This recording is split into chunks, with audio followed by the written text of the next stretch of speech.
दुनिया की जो दो सबसे बड़ी सुपर पावर्स है ना, उनके बीच कुछ बहुत ही अजीब और कह सकते हैं कि डरावना हो रहा है। निशाना कौन है? उनके सबसे ब्रिलियंट माइंड्स, उनके वैज्ञानिक। 20 से ज्यादा। जी हाँ, ये वो गिनती है अमेरिका और चीन के टॉप डिफेंस साइंटिस्ट्स की, जो पिछले कुछ सालों में या तो एकदम रहस्यमय तरीके से गायब हो गए या फिर उनकी मौत हो गई। तो ये सिर्फ किसी एक देश की बात नहीं है, ये एक पैटर्न है जो दुनिया की दो सबसे बड़ी मिलिट्री ताकतों को सीधे सीधे अफेक्ट कर रहा है। चलिए शुरू करते हैं अमेरिका से, देखते हैं वहां क्या हो रहा है। तो सबसे पहले बात करते हैं अमेरिका की। यहाँ एक के बाद एक कई वैज्ञानिक गायब हुए हैं और इस सिलसिले ने वहाँ की पूरी इंटेलिजेंस कम्युनिटी में आप कह सकते हैं कि खलबली मचा दी है। और इन मामलों में सबसे बड़ा नाम है मेजर जनरल विलियम मैकेसलैंड का। ये कोई छोटे मोटे अधिकारी नहीं थे, ये एयरफोर्स रिसर्च लेबोरेटरी के पूर्व कमांडर थे। मतलब वो जगह जहां अमेरिकी सेना के लिए सबसे एडवांस्ड, सबसे कटिंग एज टेक्नोलॉजी बनाई जाती है। अब इनके गायब होने की कहानी तो और भी ज्यादा चौंकाने वाली है। सोचिए, वो घर से टहलने निकले और अपना फोन, चश्मा, यहाँ तक कि अपनी स्मार्ट वॉच सब कुछ घर पर ही छोड़ गए। साथ ले गए तो सिर्फ अपना रिवॉल्वर।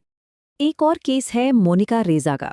ये नासा की जानी मानी जेट प्रोपल्शन लेबोरेटरी, जिसे जेपीएल कहते हैं, वहां पर एक एरोस्पेस इंजीनियर थी। और इनका काम बहुत ही ज्यादा सेंसिटिव और जरूरी था।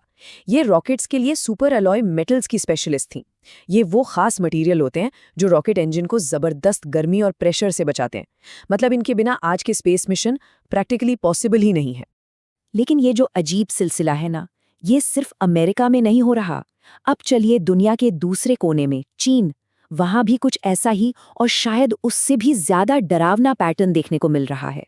चीन में भी बिल्कुल वैसा ही हो रहा है। वहां के भी कई टॉप साइंटिस्ट्स की बहुत ही सस्पिशियस हालात में मौत हो गई है। जरा इस लिस्ट को देखिए। Military AI, space technology, hypersonics के एक्सपर्ट। और मौत का कारण? कार एक्सीडेंट, अचानक कोई मेडिकल प्रॉब्लम। कुछ अजीब नहीं लग रहा? और बात सिर्फ मौतों तक ही नहीं है। जिस तरह से चीनी सरकार इन मौतों के बारे में बता रही है, वो भी कई सवाल खड़े करता है। उन्होंने एक 38 साल के एआई एक्सपर्ट के लिए कहा कि वो कर्तव्य निभाते हुए बलिदान हो गए। अब ये शब्द तो आम तौर पर शहीद हुए सैनिकों के लिए इस्तेमाल होते हैं, किसी साइंटिस्ट के लिए तो नहीं, है ना? तो इन सारी घटनाओं को एक साथ देखें तो एक ही सवाल दिमाग में आता है, और ये सवाल सच में परेशान करने वाला है कि आखिर ये हो क्या रहा है?